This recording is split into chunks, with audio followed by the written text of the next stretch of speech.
तो कुछ बीमारियां बताती हूं, डाइजेस्टिव सिस्टम के डिसऑर्डर बताती हूं। डिसऑर्डर ऑफ डाइजेस्टिव सिस्टम, पाचन तंत्र से संबंधित कुछ बीमारियां बताती हूं। ठीक है, डाइजेस्टिव सिस्टम से संबंधित कुछ बीमारियां बताती हूं जो ध्यान से सुनिएगा। कौन कौन सी? एक होता है बच्चों आपको वॉमिटिंग। वॉमिटिंग का मतलब होता है उल्टी आना, उल्टी आना, है ना, उल्टी आती है। एक होता है डायरिया। डायरिया का नाम सुना है, जिसमें उल्टी दस्त दोनों होते हैं आपको। एक होता है कॉन्स्टिपेशन। कॉन्स्टिपेशन जिसे आप कब्ज की बीमारी बोलते हैं। क्या बोलते हैं? कब्ज की बीमारी बोलते हैं। शायद आपने सुने होंगे ये सारी बातें, सुनी होंगे ना ये बातें, नाम कभी सुने होंगे आपने कभी ना कभी। सबसे पहले आप सुनेंगे किसके बारे में? ओह, वॉमिटिंग में एक टी आता है, डबल टी नहीं आते। वॉमिटिंग जब हम बात करते हैं, ध्यान से सुनिएगा, मैंने आपको बताया था किसमें कि जो गले का खान, जो आपके थ्रोट में मतलब जो पाइप होता है, उस पाइप में क्या होता है?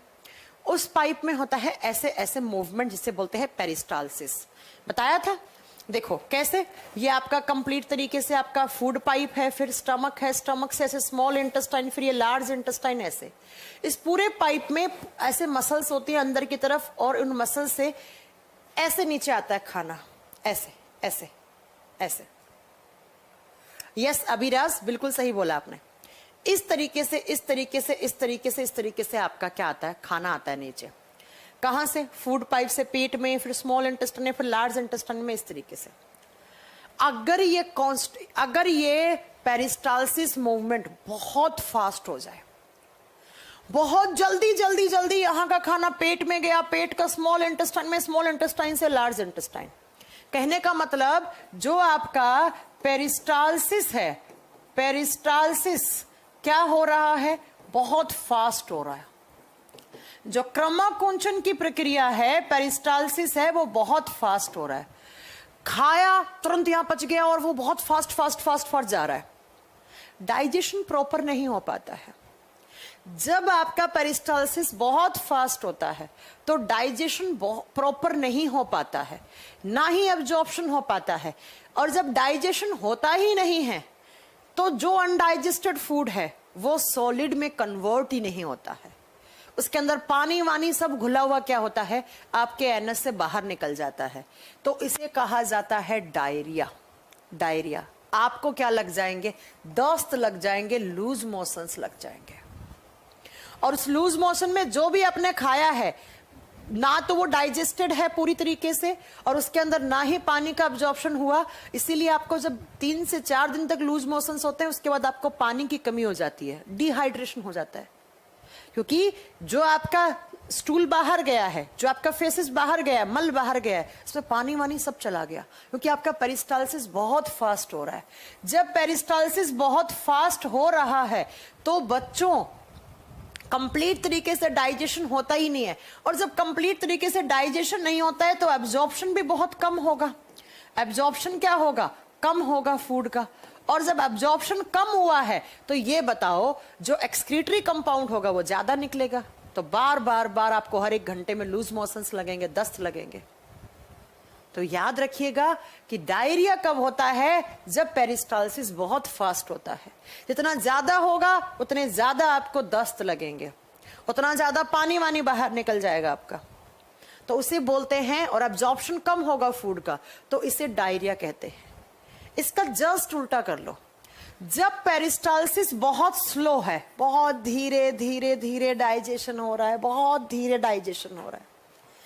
जब डाइजेशन क्या है? स्लो है। पाचन जब स्लो है तो ये बताओ, जब डाइजेशन में बहुत ज्यादा टाइम लग रहा है तो जो एब्जॉर्ब फूड है, जो एब्जॉर्प्शन है, वो बढ़ जाता है। अवशोषण की दर, अवशोषण की रेट क्या हो जाती है? बढ़ जाती है। और जब बहुत ज्यादा एब्जॉर्प्शन हो जाता है तो आपकी आंतों में ही प्रॉपर तरीके से आंतों का जो आपका डाइजेस्टेड, जो अनडाइजेस्टेड फूड है, वो आगे नहीं जा पाता है और एनस से रिमूव नहीं हो पाता है। इसे कॉन्स्टिपेशन कहा जाता है, इसे कब्ज की बीमारी कहा जाती है। जब आपका पेरिस्टालसिस बहुत ज्यादा स्लो है, धीरे धीरे खाना आ रहा है, कब पच रहा है, बहुत ही स्लो, एकदम डाइजेस्टिव सिस्टम गड़बड़ा रखा है आपका, तो जब धीरे डाइजेशन होगा तो अब्जॉर्प्शन ज्यादा होगा, और अब्जॉर्प्शन ज्यादा होगा तो आपको कब्ज हो जाएगी, तो इसे कहा जाता है कॉन्स्टिपेशन। वॉमिटिंग कब होती है, उल्टी कब आती है? जब ऐसे पेरिस्टालसिस होगा, ये सीधा डायरेक्शन है पेरिस्टालसिस का, तो फूड पाइप से होता हुआ खाना पेट में जाएगा। लेकिन जिस दिन आपका पेरिस्टालसिस ऐसे उल्टा हो गया, पेट का खाना फूड पाइप से और फूड पाइप से आपका खाना मुंह से बाहर निकल जाएगा, उसे वॉमिटिंग कहा जाता है। जब पेरिस्टालसिस अपोजिट डायरेक्शन में होने लग जाता है, उल्टा होने लग जाता है, मतलब सीधा क्या था इसका डायरेक्शन, फूड पाइप से पेट में, पेट से छोटी आंत में, बड़ी आंत में, लेकिन मान लो पेट में जैसे खाना आया वैसे पेरिस्टालसिस वापस उल्टा हो गया। उल्टा हुआ तो पेट का खाना भाई साहब यहां से होता है फूड पाइप, और फूड पाइप किससे जुड़ा हुआ है? माउथ से जुड़ा हुआ है, तो माउथ से क्या होएगा, बाहर निकल जाएगा। तो उसे क्या कहा जाता है? उसे वॉमिटिंग कहा जाता है। जैसे आप बस में बैठते हैं तो कभी हाइट वाइट पे जाते हैं तो आप हेड डाउन कर लेते हैं ऐसे बहुत, तो क्या होता है आपके पेट वगैरह में गुड़गुड़ सी होती है, और उसके बाद आपके पेट के अंदर उल्टा पेरिस्टालसिस होने लग जाता है और आपको वॉमिटिंग हो जाती है, आपको उल्टी हो जाती है। ठीक है, जब पेरिस्टालसिस बहुत फास्ट होगा तो लूज मोशंस लगेंगे, जब कम होगा तो क्या होगा आप बताओगे बेटा? कम का मतलब बहुत स्लो होगा, उस समय क्या होगा? आपको कॉन्स्टिपेशन होगा, क्योंकि अब्जॉर्प्शन की रेट ज्यादा हो जाती है कॉन्स्टिपेशन के समय। अनडाइजेस्टेड फूड आंतों में ही फंसा पड़ा रहता है, फिर आप दवाइयां खाते हैं कॉन्स्टिपेशन के।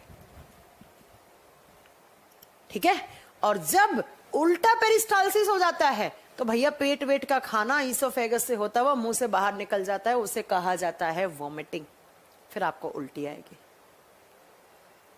आप एक कह रहे हैं मैम गैस क्यों होता है? गैस का रीजन मैं बता चुकी हूं पहले ही, स्टमक में एसिड की मात्रा बढ़ जाने से, ज्यादा स्पाइसी, ओवर ईटिंग हो गई, बहुत ज्यादा खा लिया, एसिड का प्रभाव ज्यादा हो गया तो गैस करेगा। ठीक है, तो ये कुछ बीमारियां थी, डाइजेस्टिव सिस्टम के डिसऑर्डर थे, ये आपको याद रखना है। तो यहां पर आपका ये चैप्टर फिनिश हो जाता है। अब कुछ बच्चों के डाउट हैं, कुछ बच्चे गुस्सा हो रहे हैं। सीबू कुमार दास बहुत गुस्सा हो रहे हैं, बताइए आपका क्या कमेंट है? हाँ जी, क्या आपका क्या कमेंट है? पेरिस्टालसिस फास्ट क्यों होता है? बेटा पेरिस्टालसिस फास्ट होने के रीजन कुछ भी हो सकते हैं।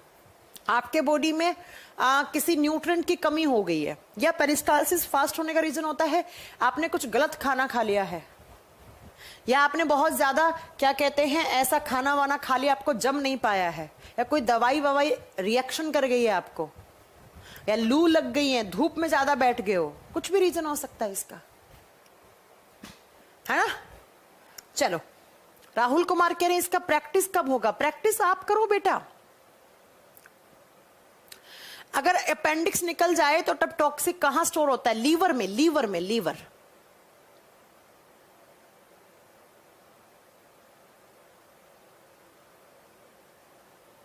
हाँ बेटा, हेजा एक बैक्टीरियल डिजीज है, हेजा विब्रियो कोलेराई बैक्टीरिया की वजह से होती है।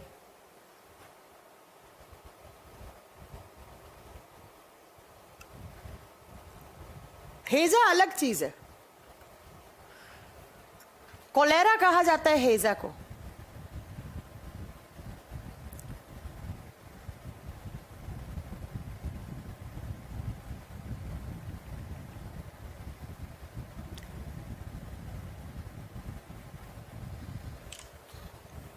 और बताइए किसी का कोई डाउट हो? हाँ, अगली क्लास में नया चैप्टर स्टार्ट करेंगे बिल्कुल। बस में वोमिटिंग कैसे रखे, कैसे रोके हैं? अपना ध्यान डाइवर्ट करके। हाँ जी, किसी का कोई डाउट हो? फाइनली आज आपका एक चैप्टर खत्म हो गया है। फाइनली आपका आज एक चैप्टर फिनिश हो गया है। कौन सा? Digestive system. अब हम एक नया चैप्टर स्टार्ट करेंगे नेक्स्ट क्लास से, एक नया चैप्टर स्टार्ट करेंगे। एक कह रहा है कि मैम सोडियम क्लोरीन इनका एब्जॉर्प्शन कहाँ होता है, इनका डाइजेशन कहाँ होता है?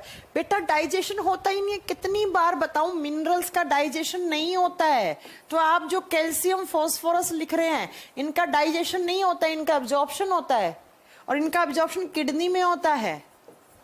बताएंगे आगे आपको। मंजय कुमार, अगर आपने एक कमेंट और किया ना तो आप ब्लॉक हो जाओगे यहां से। कितनी बार बताऊं, केमिस्ट्री अभी स्टार्ट नहीं होगा, अभी सिर्फ बायोलॉजी और फिजिक्स चलेगा। बार बार थोड़ी बताया जाता है बेटा, एक ही काम थोड़ी है टीचर को। उससे माइंड डाइवर्ट हो जाता है। पवन कुमार खुशवा, आप माइंड डाइवर्ट करके अपना वैसे ही रोक सकते हैं वॉमिटिंग वगैरह को। आरती, बिलीरुबिन वगैरह की वजह से होता है कलर।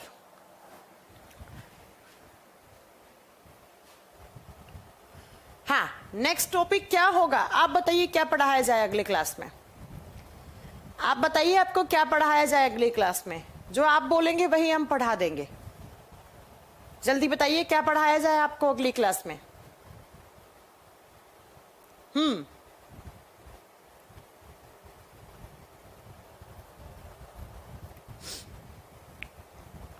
मैम आपकी बुक कौन सी है? बताया तो था, मेरी बुक का नाम बायोलॉजी वॉल्यूम 1 है। मेरी किताब का नाम बायोलॉजी वॉल्यूम 1 है, जो कंप्लीट एक प्रैक्टिस बुक है। आप उससे प्रैक्टिस कर सकते हैं, क्वेश्चन की चैप्टर वाइज क्वेश्चन है।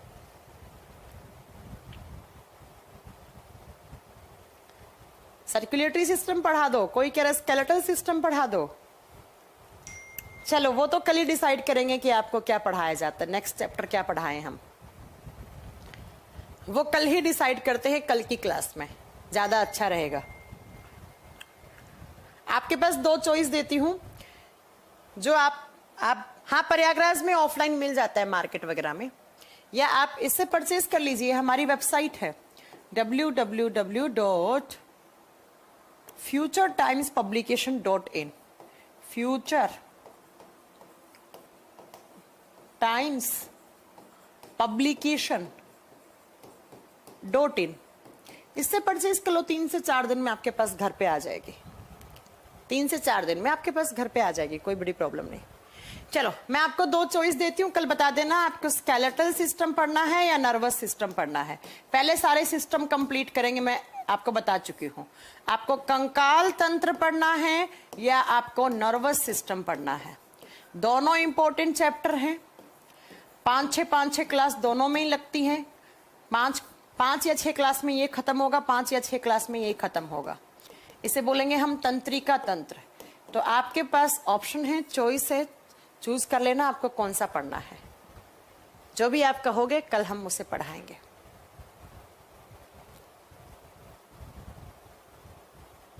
ठीक है, स्केलेटन पढ़ा दें। ज्यादा कमेंट तो स्केलेटन के आ रहे हैं भैया। ओ, ज्यादा कमेंट्स तो स्केलेटल सिस्टम, नर्वस सिस्टम के ज्यादा आ रहे हैं। चलो कल डिसाइड करेंगे क्या पढ़ाना है। ठीक है बेटा, चलिए। तो किसी को कोई डाउट हो किसी भी तरीके का? हाँ, मेरी बुक के अंदर पूरे के पूरे आपके ऐसी किताब है, आप लोगों को नहीं मालूम है क्या मेरी बुक के बारे में? ऐसी किताब है बेटा, इंग्लिश और हिंदी दोनों एक ही किताब में मीडियम है। इंग्लिश और हिंदी एक ही किताब में दोनों मीडियम है, और बढ़िया से एक्सप्लेन करके क्वेश्चंस दिए हुए चैप्टर वाइज। जैसे आज आपने डाइजेस्टिव सिस्टम खत्म करा, तो इसमें दिया हुआ डाइजेस्टिव सिस्टम 4 नंबर पे, 4 नंबर पेज नंबर दिए हुए 36 से 53। निकालो, उसकी प्रैक्टिस कर डालो, निकालो और उसकी प्रैक्टिस कर डालो। चलो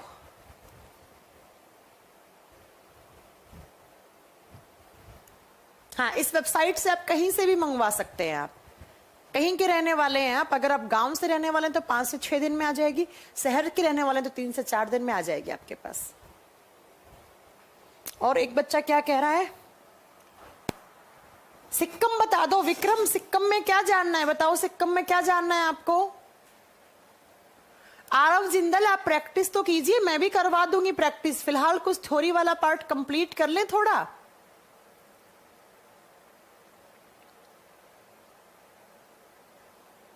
हाँ बेटा, आप कहीं मंगवा दो। ललिता, कहीं पर भी मंगवा लो ललिता, वहां किताब आ जाएगी, शहर गांव कस्बा जहां पर भी है आप। आरव जिंदल आप बार बार कमेंट मत करो, मैनेजमेंट आपको ब्लॉक कर देगा, मैंने कह दिया है। अभी बेटा अलग अलग चैप्टर के अलग अलग क्वेश्चन हैं, मतलब अलग अलग नंबर हैं, मतलब किसी चैप्टर के 120 हैं, किसी के 100 हैं, ठीक है।